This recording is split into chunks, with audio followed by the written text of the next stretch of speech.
านเฮงแต่เราก็จำเป็นเนาะเพราะว่านกตัวนี้มันกินหัวอาหารแหละ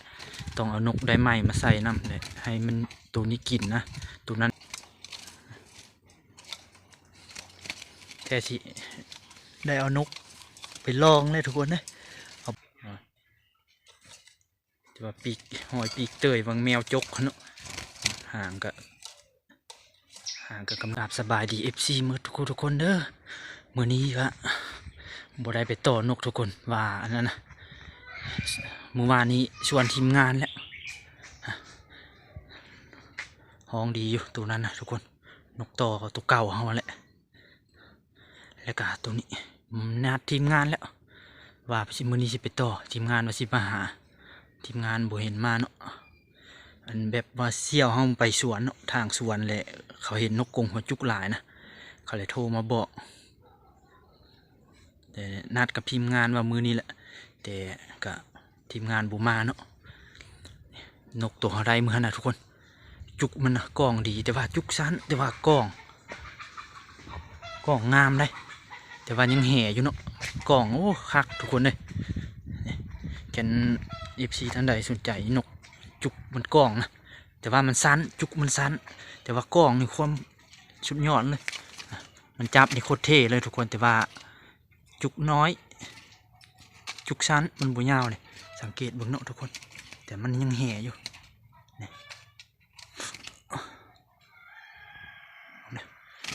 โอ้ยเอาเสียมาเกาะทั้งเอาเกาะกุ้งไม้ทั้งพี่เด้อทุกคน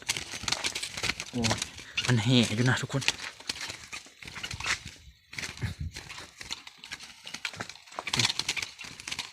มันแห่อยู่แต่ว่าตัวใหญ่ดีเลยทุกคนเลยแต่ว่าจุกสั้นแต่ว่าจุกกล้องงามขนาดจุกมันเบิกดังได้ปะบนทางนี้เห็นบ่กล้องก็เด้ทุกคนกล้องคักได้มันแค่มันจับนะพอดี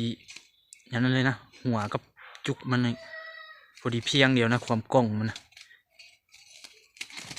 โอ้นกต่อเขาปะไว้อยู่หลังบ้าน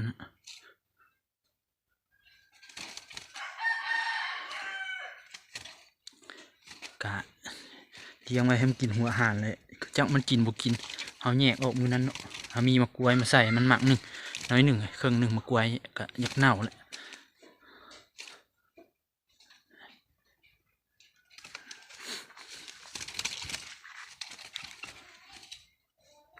หอนกล้องแค่FCสนใจค่ะอันนั้นได้ทุกคนเลยคอมเมนต์มาถามได้เนาะกะมันยังบ่ทันเปิดเพลงเพราะว่าเขาหาเก่ามามันก็ยินอยู่เสียงมันห้องแต่พอแต่ห้องค่อยๆทุกคนเลยก็ยังบ่ทันห้องแห้งบ่คือตัวนี้ได้ตัวนี้สิอันนี้สิโอ้แต่ว่าสร้างแต่มันยังแห่แหละแต่เรื่องห้องนี่คักเลยทุกคน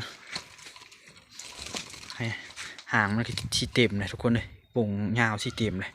ดูหน่อยหนาขึ้นเลยตอนนั้นเหลือแต่2 เส้นเนาะตีเดียวนะทุกคนเอาใส่น้ำเดียวตอนนั้นนะมือทำอิฐนะตอดเดียวเลยนกตัวนี้มันตอดเดียวตอดกับนกเนี่ยตัวผู้กับตัวผู้ดิมันอยู่น้ำเดียวอยู่บ่ได้ทุกคนนกผู้กับนกผู้นะตัวหนึ่งขังไว้โดนเลยเอาตัวใหม่มาใส่นะอยู่บ่ได้เลย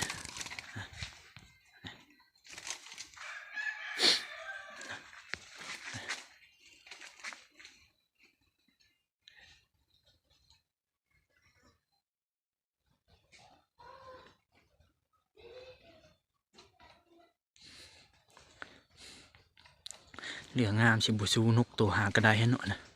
หอนมันคักขนาดทุกคนพูดเบิ่งสังเกตเบิ่งหอนมันเด้อทุกคนนะกล้องเขากับบยักแจ้งปานใดเลยทุกคนโทรศัพท์มันหลายปีแหละ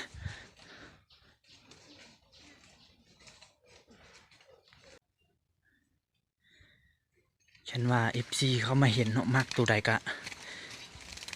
ทักอันนั้นเนาะทุกคนเนาะคอมเมนต์เข้ามาได้เนาะคอมเมนต์ใต้คลิปนี้เด้อแต่ว่ามันกะยังแห่ทั้งสองแต่ว่านกไม้ตัวนี้แหละหอนกล่องนะความงามมันกะยังงามอยู่แต่ว่าห่างมันอยู่กรงนี่มันจะปลายแตกทุกคนห่างมันเวลามัน เดี๋ยวลองจับกุ้งเลยโดดจับกุ้งเนาะแค่สิได้เอานก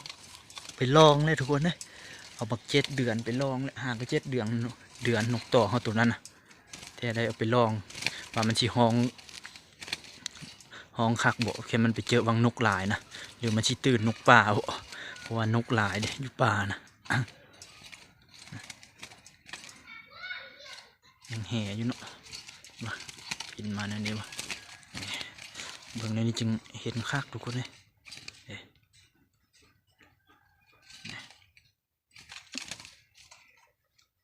หอนมันนี่สุดยอดเลยทุกคนเลยหอนมันเลยว่าจุกเฮาเอิ้นแกนทั้งเฮาเอิ้นสินกหอนก้นขี้แดงเนาะทุกคนเพราะว่าก้นมันมีบัวสีแดงนั่นเด้นกหอนก้นขี้แดงบางคนก็นกขั้วเขาห้องในนี้นะ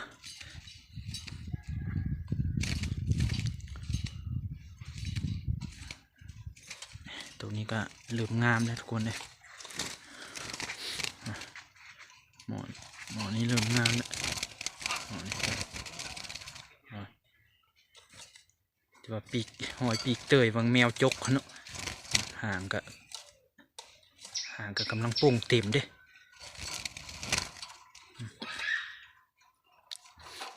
อากาศก็ดีอยู่มันเนี่ย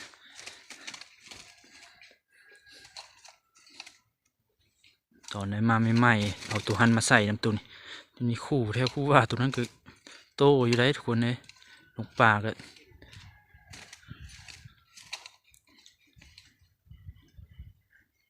นกป่าเนี่ยกับนกเฮาเลี้ยงไว้โดนเป็นแท้เลยบุเป็นเอามาไว้น้ำเดียวทุกคนเพราะว่าเนี่ยหนึ่งมาตัวนกมันอยู่โดนนี้มันสิตอดนกตัวนั้นมันสิให้นกตัวนั้นมันย้านเห่งแต่เขาก็จำเป็นเนาะเพราะว่านกตัวนี้มันกินหัวอาหารแหละต้องเอานกได้ไหมมาใส่น้ำเลยให้มันตัวนี้กินนะตัวนั้นเห็นตัวนั้นก็ไม่เฮียนกินน้ำโอ้น้ำก็เรือเข็นนี่นะที่ได้เอาน้ำมาเปลี่ยนให้มันแหละมาไปเอาน้ำก่อนทุกคนเลย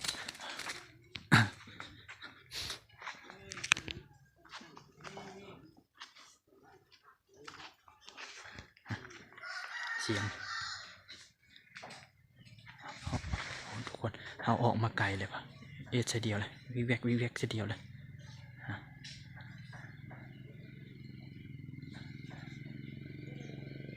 เนี่ยยินเบาเสียง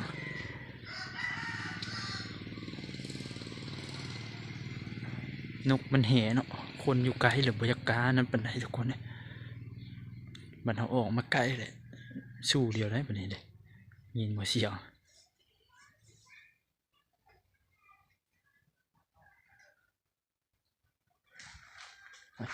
เอาน้ำมาใส่ให้มันก่อนทุกคนเลย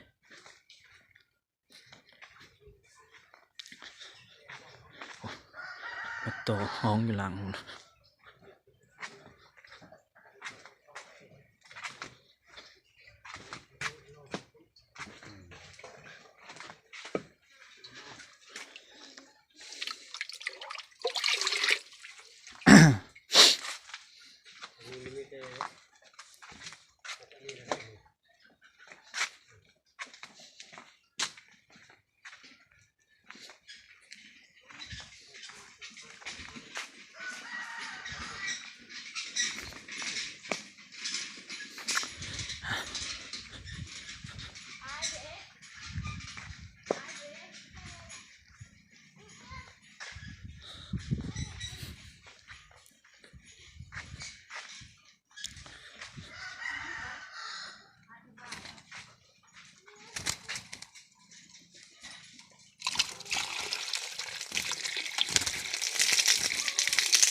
อันนี้ไปไว้นะใส่น้ำเรียบร้อยแล้วทุกคน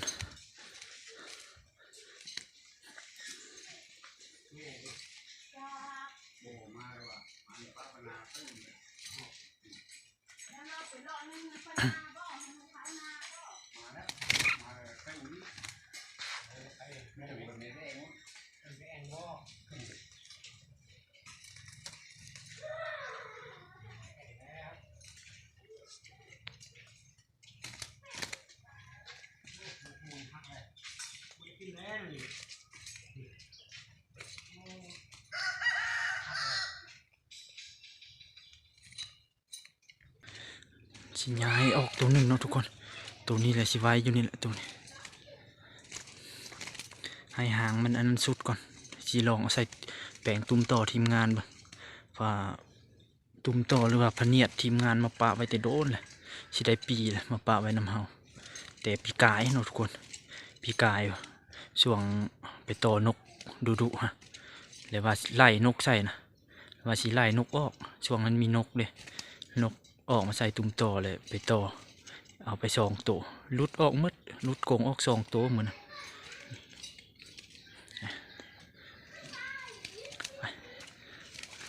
ขยับขยายโอ้อย่าแห่พูดอย่าแห่เกินหาก็ได้จากมือ2 3 มือนี่บททุกคนจะมาไว้อยู่กกนี่แหละนก3 มือ2 มือ3 มือเขากับพ่อได้ยินเสียงมันอยู่ทุกคนแต่มันยังบุกานั้นแห้งเป็นไดยินเสียงมันห้องอยู่ตัวนี้นะพอได้ยินเสียงมันอยู่เด้อเ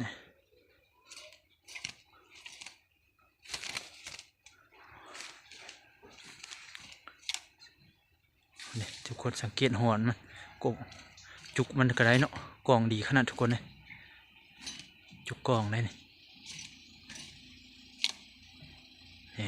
พูดอ๋อแบบมันเรียบกับหัวมันเลยทุกคนไล่แต่สันหลังมันเนาะหลังมันเลยไปพอดีเรียบไปเลยนะความกองมันนะกองไปทางหน้าแต่ว่า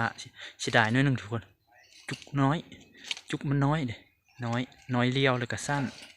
แขนยาวเนี่ยเลี้ยวยาวอยู่แห่งเทแบบนกแนวนี้เบิ้งมีเสน่ห์เบิ้งแนวใดก็งามทุกคนจุกไปหน้าเนี่ยจุกกองไปหน้าเนาะ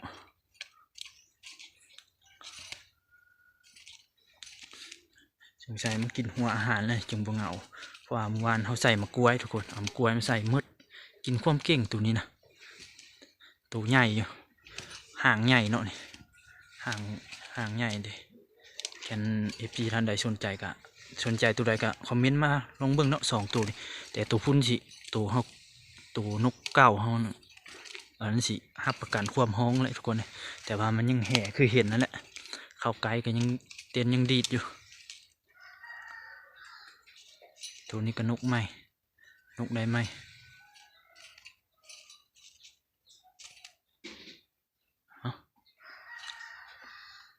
คลิปนี้ก็สิประมาณนี้แหละทุกคนฝาก FC ทุกคนแหละที่เขาเบิ่งเนาะฝากกดไลค์กดแชร์ในเด้อทุกคนจะเบิ่งมืออื่นเห็นบ่ได้ไปต่ออยู่อื่นเนี่ยเขาสิลงไปต่ออยู่ลาดวังห้วยน้ำบางเขาเคยไปตอนนั้นเนาะเพราะว่าช่วงนี้มันก็แดดแหละน้ำกันน่าจะแห้งแหละเอาเจอกันคลิปหน้าทุกคน